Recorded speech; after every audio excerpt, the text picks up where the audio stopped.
संस्कार किसे कहते हैं? इसकी व्युत्पत्ति है संस्करणं करोति इति संस्कारः, जो हमारे में संस्करण कर दे। संस्करण का अर्थ है बदलाव, परिवर्तन। जो हमारे अंदर परिवर्तन कर दे उसी का नाम संस्कार है। ये परिवर्तन 3 दृष्टियों से होता है। संस्कार का एक अर्थ ये भी है, दुर्गुण को हटा करके उसके स्थान पर सद्गुण का आरोपण करना, इसे भी संस्कार कहते हैं। ये संस्कार में जो परिवर्तन होता है 3 रूप से। पहला आयु की दृष्टि से, दूसरा मूल्य की दृष्टि से और तीसरा गुण की दृष्टि से। परिवर्तन कौन कौन से होते हैं बोलिए सभी लोग? आयु की दृष्टि से, मूल्य की दृष्टि से और गुणों की दृष्टि से। हमारे जो ऋषि थे ना, बड़े दिव्य दृष्टा थे। इतने दिव्य दृष्टा थे कि बीज को देख करके जान जाते थे कि यहाँ जो वृक्ष लगेगा उस वृक्ष में कहाँ कहाँ खराबी आ सकती है। इतने दिव्य दृष्टा थे। और उन्होंने जब परिगणन किया पूरे मानव जीवन का, तो उन्हें 16 स्थान ऐसे दिखाई दिए जहां जहां पर खराबी आ सकती थी। और उन 16 बिंदुओं पर उन्होंने एक एक संस्कार रख दिया कि जब खराबी हो उससे पहले ये संस्कार कर दिया जाए तो खराबी टल जाएगी। बुराई जो आने वाली है वो खत्म होगी अथवा न्यून हो जाएगी, इसलिए 16 स्थान उन्होंने रखे। मैं एक उदाहरण दे दूं, सरल उदाहरण। आप गाय का या भैंस का दूध खरीदते हैं घरों में। दूध वाला दूध दे करके जाता है तो उस दूध की आयु कितनी रहती है?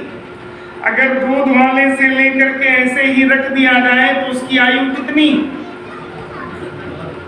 4, 6, 8 घंटे, 10 घंटे, ऋतु के अनुसार कुछ इधर उधर, आप 8 घंटे मान लीजिए औसत आयु। दूध की आयु, औसत आयु कितनी हुई? अनुभवी महिलाओं को पता है कि किस मौसम में कितने घंटे में वो दूध खराब हो जाएगा। उसके पहले उन्होंने एक उसका संस्कार कर दिया और उस संस्कार को मैंने नाम दिया है, आप लोग भी दोहराइए, अग्नितापन संस्कार। पात्र को उठाया, चूल्हे पर रख दिया और खौला दिया। अब क्या हुआ? वो दूध जो 8 घंटे में खराब होने वाला था उसकी आयु 8 घंटे और बढ़ गई। और फिर जब खराब होने वाला हुआ तो अगला संस्कार कर दिया और उस संस्कार का मैंने नाम दिया है, आप भी दोहराइए, दधिजामन संस्कार। थोड़ा सा गुनगुना किया और उसमें दही डाल दिया। अब आयु कितनी हो गई? अरे तो 12-13 घंटे बाद वो दही बनेगा और उसके बाद 12-14 घंटे उसकी आयु और बढ़ गई। फिर जब खराब होने वाला हुआ तो अगला संस्कार कर दिया और उसका नाम बोल दीजिए मंथन संस्कार। मथ दिया। अब मथने से क्या हुआ? मट्ठा लगा गया और मक्खन। मट्ठे को धरती का अमृत कहा है और मक्खन जो है ना उसकी वायु घंटों में नहीं गिनी गई, अब वो दिनों में पहुंच गया। और फिर जब 15 दिन 20 दिन में गड़बड़ी होने वाली है उसके पहले ही फिर से अग्नितापन संस्कार कर दिया। कूड़ा अलग और घी अलग। अब उस घी की आयु कितनी है? अब वो महीनों में, दिनों में नहीं, महीनों में नहीं, वर्षों में उसकी आयु हो गई। आयुर्वेद के अनुसार घी जितना पुराना हो उतना लाभदायक होता है औषधि के क्षेत्र में। क्या हुआ? तीनों दृष्टियों से परिवर्तन हुआ कि नहीं? संस्कार में 3 परिवर्तन होते हैं। कौन कौन से? पहला, आयु की दृष्टि से। दूध की आयु घंटों में गिनी जा रही थी और संस्कारित करते करते उसको जब घी बना दिया तो उसकी आयु वर्षों में हो गई। दूसरा परिवर्तन संस्कार से क्या होता है? मूल्य की दृष्टि से। दूध का मूल्य क्या है? 50 रुपए, 55 रुपए, 60 रुपए। और शुद्ध घी अगर मिल जाए तो उसका मूल्य 1000 रुपए में भी लोग जेब में रुपया लिए घूम रहे हैं। शुद्ध घी मिल जाए, नहीं मिलता। और तीसरा परिवर्तन गुणों की दृष्टि से। दूध, 1 किलो दूध में जितने गुण हैं उससे अधिक गुण हो गए 1 किलो घी में कि नहीं हुई? यही संस्कार है। एक जीव जो स्त्री या पुरुष के शरीर में आया हुआ है, आने वाला है, उसी समय से संस्कार करना प्रारंभ कर दिया। ये जीव मृत्यु के बाद वायु में, वायु के बाद अन्नादि में और अन्नादि से पुरुष के गर्भ में पहुंचता है। संतान सबसे पहले पिता के गर्भ में पहुंचती है और उसके बाद मातृकुक्ष में जाती है। तो संतान जब पिता की गर्भ में आए उसके पहले ही उसकी तैयारी प्रारंभ कर दी जाए। कितनी बड़ी बात। अरे आज जिस महापुरुष का जन्म है ना, उसको कहा जाता है 16 कलाओं वाला है। भगवान कृष्ण कितनी कलाओं वाले हैं? और भगवान राम 12 कलाओं वाले। ये अंतर क्यों है? वो 12 कला वाले क्यों, ये 16 कला वाले क्यों? इस पर हमने कभी दृष्टि दौड़ाई ही नहीं। मेरे साथ बोलिए आप सभी लोग, भगवान कृष्ण को 16 कलाओं वाला इसलिए कहते हैं कि इनके 16 संस्कार हुए थे। एक एक संस्कार के द्वारा एक एक कला आरोपित की जा रही है, जिससे जीव ये पूर्णता की तरफ बड़े पूरा बन सके। भगवान राम 12 कला वाले हैं। क्यों? क्योंकि 4 संस्कार उनके छूट गए। गर्भाधान संस्कार नहीं मानते हो उनकी दृष्टि में, 12 कलाओं वाले जो मानते। वानप्रस्थ संस्कार उनका, संन्यास संस्कार उनका और अंत्येष्टि भी उनकी। 4 संस्कार 16 से हटा दीजिए, कितने बचे? इसलिए वो कितने कलाओं वाले? 12 कलाओं। अरे आपकी संतान 16 कलाओं वाली बने, इसलिए ये 16 संस्कार है। कौन कौन से? मेरे साथ बोल दीजिए एक बार। गर्भाधान संस्कार, सब लोग बोलिए। गर्भाधान संस्कार, पुंसवन संस्कार, सीमंतोन्नयन संस्कार, जात कर्म संस्कार, नामकरण संस्कार, निष्क्रमण संस्कार, अन्नप्राशन संस्कार, जोड़ा कर्म संस्कार, कर्मवेद संस्कार, उपनयन संस्कार, वेदारंभ संस्कार, समावर्तन संस्कार, विवाह संस्कार, वानप्रस्थ संस्कार, संन्यास संस्कार, अंत्येष्टि संस्कार। ये 16 संस्कार मनुष्य जीवन की पूर्णता हेतु हमारे ऋषियों ने दिए। ये संस्कार महर्षि दयानंद सरस्वती ने अपने पास से नहीं बनाए। ये सब दिव्य दृष्टा ऋषियों ने पूर्व में निर्धारित कर दिए हैं। उन्होंने कितना तप किया है मनुष्य जीवन को देख करके। और फिर 16 संस्कार, गर्भाधान संस्कार, जीव आए गर्भ में, उसके पहले हमारा खान पान, हमारा व्यवहार, हमारे आचरण ये उत्तम बने। जो माता पिता अपने परिवार में दिव्य आत्मा को लाना चाहते हैं वो पहले खुद दिव्य बने। आजकल की संतानें तो सब बिना तैयारी के बाई चांस हो रही है। मेरे साथ बोलिए, अगर परिवार में उत्तम संतान चाहते हैं तो संतान के आने से पहले 2 काम करना आरंभ करिए। कौन कौन से पता है? यजुर्वेद के 25वें अध्याय के 21वें मंत्र में बताया, जिसको हम प्रतिदिन पढ़ते हैं स्वस्ति वाचन के मंत्र में। क्या? भद्रम कर्णेभिः शृणुयाम देवाः भद्रम पश्येम अक्षिभिः। ये 2 काम अच्छे कर दीजिए, बस समाज सुधरता चला जाएगा। क्या? कि कानों से जो सुना जाए वो भद्र हो और आंखों से जो देखा दिखाया जाए वो। ध्यान रखिए, बच्चे का जब जन्म होता है तो सबसे पहले वो कानों से सुनता है और उसके बाद आंखों से देखने की चेष्टा करता है। अर्थात सुनना और देखना ये शिक्षा का मूल है, संस्कारों का। बच्चा जैसा सुनता है, जैसा देखता है, वैसा ही करता है, वैसे ही उसके आचरण होने लगते। मैंने कल बताया था ना, बच्चे को बच्चा क्यों कहते? क्योंकि वो बचा हुआ है। जो पाप से, पुण्य से, धर्म से, अधर्म से बचा हुआ है, इसलिए उसका नाम क्या है? बच्चा। उसे हम जैसा बनाएंगे वैसा ही बनता चला जाएगा। और बनाने का सूत्र यही है, भद्र श्रवण और भद्र दर्शन।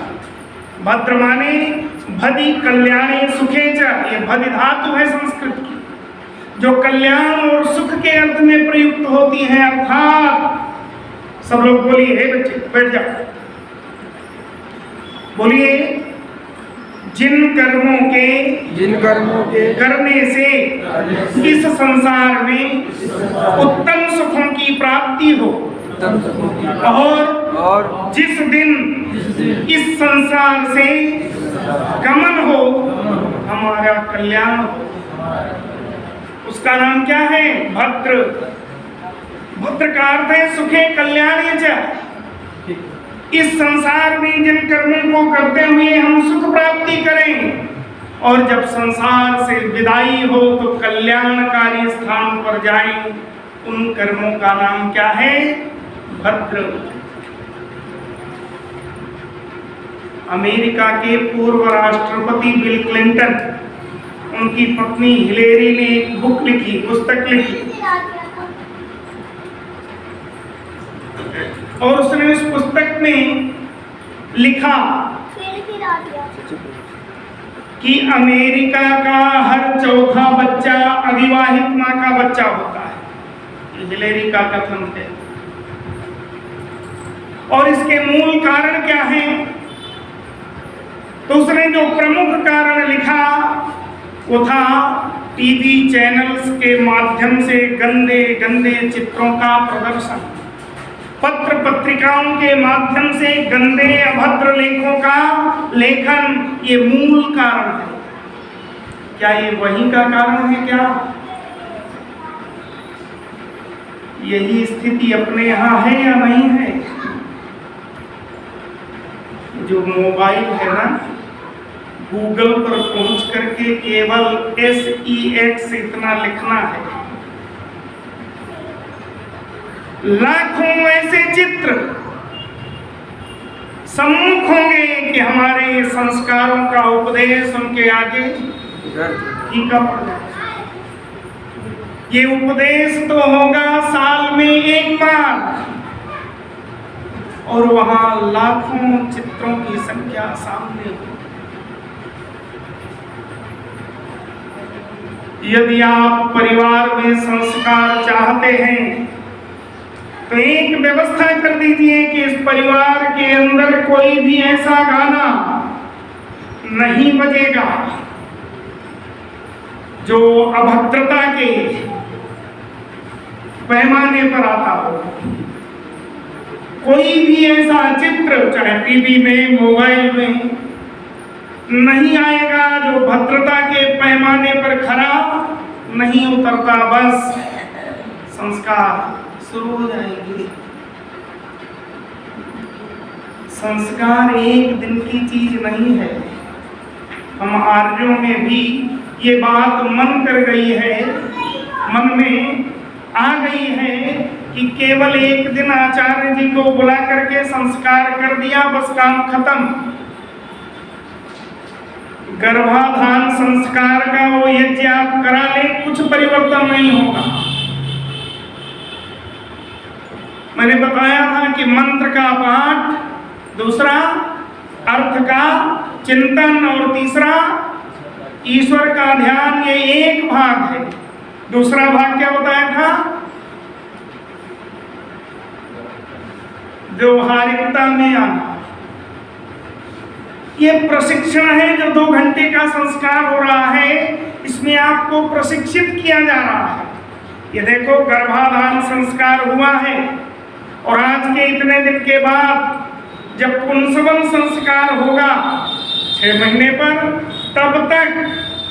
तब तक ऐसी क्रियाएं करनी है, इनमें एक भी दिन छूटे नहीं, रुकावट न हो, विराम न हो। पुंसवन संस्कार के होते ही सीमंतों ने इन संस्कार तक का जो दिनचर्या आपकी है उसका प्रशिक्षण दिया गया। ये क्रियाएं ये लगातार तब तक होती रहनी है। इसके बाद अगले संस्कार तक ऐसा होना है जैसे ही गर्भ ठहरा और फिर शरीर का निर्माण होने लगा। शरीर के निर्माण होते समय अगले संस्कार के शरीर के निर्माण में गड़बड़ी हो सकती है। यहां अगर गड़बड़ी हो गई तो फिर बालक जो समाज के लिए उपहार बनना था वो समाज के लिए अपराधी बन जाएगा। इसलिए क्या करें, उस समय एक संस्कार। उसके बाद जब मन और बुद्धि का स्थान निश्चित होने वाला हुआ तब फिर सीमंतों ने संस्कार। बच्चा जो ही पैदा हुआ उसे संस्कारित करने के लिए, सफाई करने के लिए, और कान में सबसे पहला भद्र शब्द, जिससे भद्र और क्या हो सकता है, अर्थात इस दुनिया का सबसे भद्र सर्वोत्तम शब्द भेज दिया गया पिता के द्वारा। क्या? वेदोसी, तू वेद है। वेद अर्थात तेरी सत्ता सदा से रही है, तू कभी विनाश को प्राप्त होने वाला नहीं है, तू अविनाशी है। वेद अर्थात तुझको ईश्वर ने कुछ ज्ञान देकर के यहाँ प्रेषित किया है। कई बार लोग पूछते हैं, सृष्टि के आरंभ में ईश्वर ने ऋषियों को ज्ञान दिया, क्या उसके पहले ज्ञान नहीं था? क्या उन आत्माओं में ज्ञान नहीं था? तो हम समझते हैं कि वो अज्ञानी थी। नहीं, मेरे साथ बोलिए, ज्ञान सदा। ज्ञान में बोल रहा हूं जिसको आप ज्ञान बोलते हैं। ज्ञान जो बोलते हैं ना, शुद्ध उच्चारण ज्ञा है। जा, या और आ से मिलने पर ज्ञा बनता है। तो हिंदी में एक अशुद्ध उच्चारण की परंपरा हो गई ज्ञा, लेकिन है ज्ञा। मोबाइल में भी आपको ज्ञा लिखना हो तो आधा जा, आधा इया और आ लिख दीजिए, वो ज्ञा बन जाएगा। तो इसलिए उसका उच्चारण ज्ञा। ज्ञान सदा ज्ञान में ही प्राप्त होता है। जहां ज्ञान नहीं है वहां ज्ञान हो सकता है क्या? इस माइक को कोई ABCD पढ़ा सकता है अध्यापक? क्यों नहीं पढ़ा सकता? क्योंकि यहाँ ज्ञान है ही नहीं।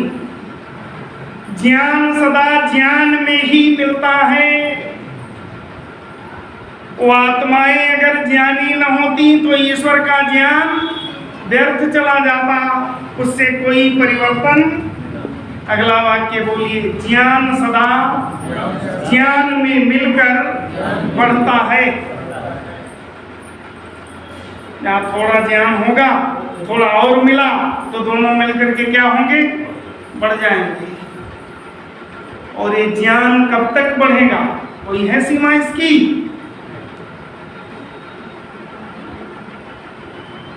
ज्ञान की भी सीमा, उसके आगे नहीं बढ़ सकता। ये लौकिक लोग यहाँ जो अलौकिक विद्या पढ़ रहे हैं वो नहीं बता पाएंगे। ये वेद विद्या से ही इसका उत्तर मिलेगा। तीसरा वाक्य, पहला ज्ञान सदा ज्ञान में ही मिलता है, दूसरा ज्ञान ज्ञान में मिल करके बढ़ता है, और तीसरा वाक्य बोलिए, ज्ञान ज्ञान में मिलकर बढ़ता तो है, लेकिन वो इतना ही बढ़ सकता है कि जिससे ईश्वर का साक्षात्कार हो जाए। इससे ऊपर उसकी सीमा नहीं है, आगे नहीं बढ़ेगा, बस यही उसकी सीमा है। तो ये सारा ज्ञान विज्ञान ये जो कुछ है केवल प्रभु के साक्षात्कार के लिए। क्या कहा, वेदोसी, तू ज्ञानवान है, तू जड़ नहीं है।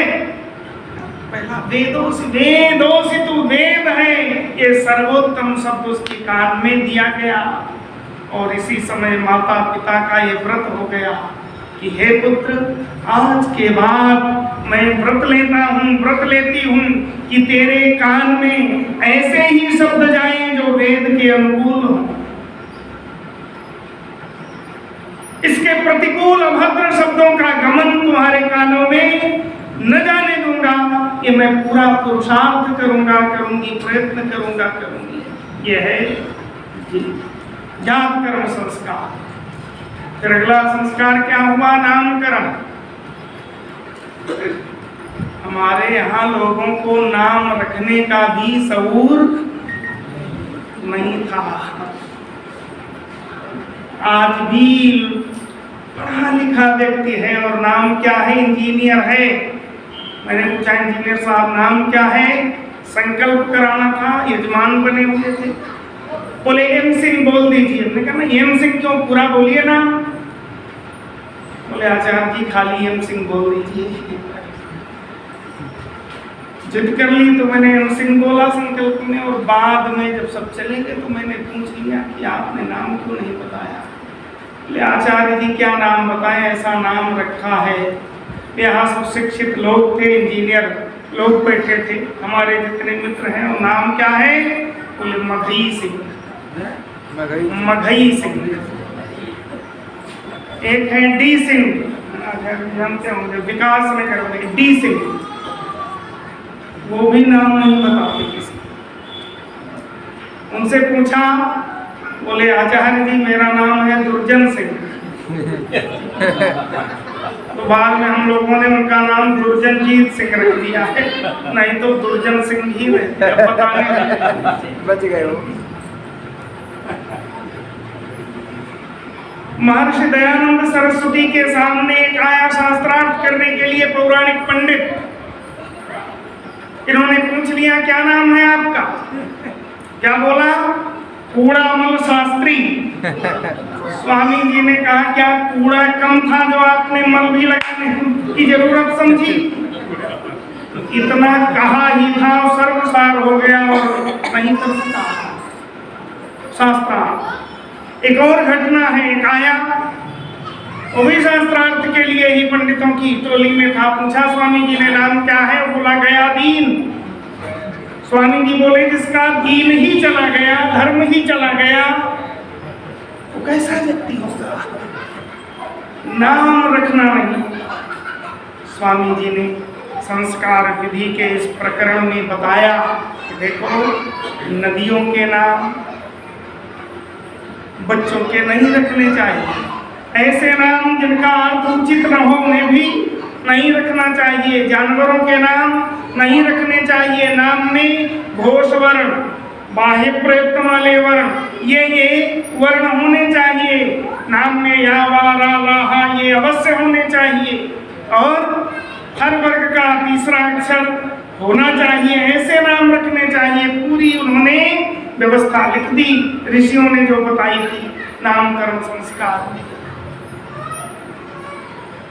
इनका नाम पुरुषों के बालकों का नाम 2-3 अक्षरों से और बालिकाओं का नाम 2-4-6 अक्षरों से, इनका 3-5-8-3-5-7 अक्षरों से ऐसे रखना चाहिए नामकरण संस्कार। ऐसे ही अन्य संस्कारों की परंपराएं तो घंटे भर का विषय कम से कम है और समय जो है वो पूरा हो रहा है। अंत में यही निवेदन करूं कि संस्कारों को आप घर में अवश्य लाएं। संस्कारों के होने से बहुत परिवर्तन होते हैं। एक बालक को पार्क में खेलते हुए पैर में एक लोहे की कील चुभ गई, रक्तस्राव हुआ। चिकित्सक के पास पहुंचा तो चिकित्सक ने पूछा कितना समय हुआ।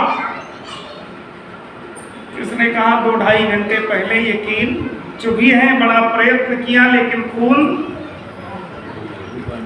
डॉक्टर ने क्या कहा कि सबसे पहले तो तुम्हें एक इंजेक्शन, कौन सा, टिटनेस का।